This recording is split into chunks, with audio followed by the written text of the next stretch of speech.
Hola, soy Esther Laporta, soy sommelier en Cambados y voy a catar un vino de bodegas Martín Codax que se llama Burgans, de la añada 2019.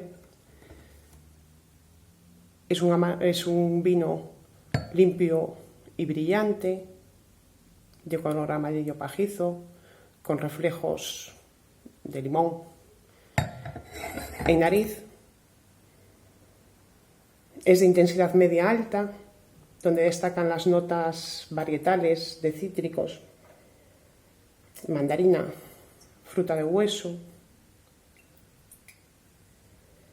pepita de uva, un fondo floral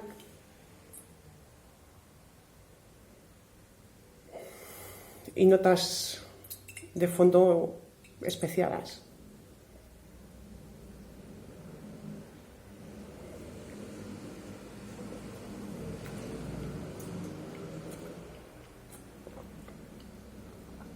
La entrada en boca es fresca, con buen equilibrio de acidez y azúcar. Tiene buen recorrido, una persistencia larga.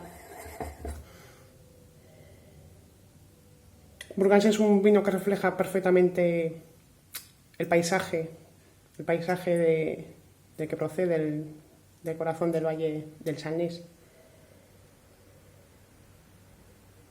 Es un vino que va perfectamente con mariscos, pescados, como aperitivo.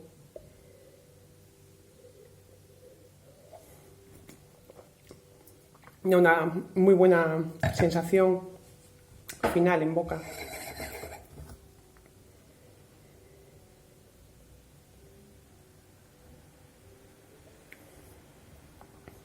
Destacan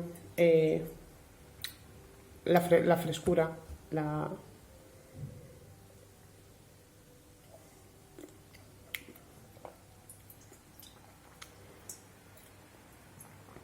muy equilibrado.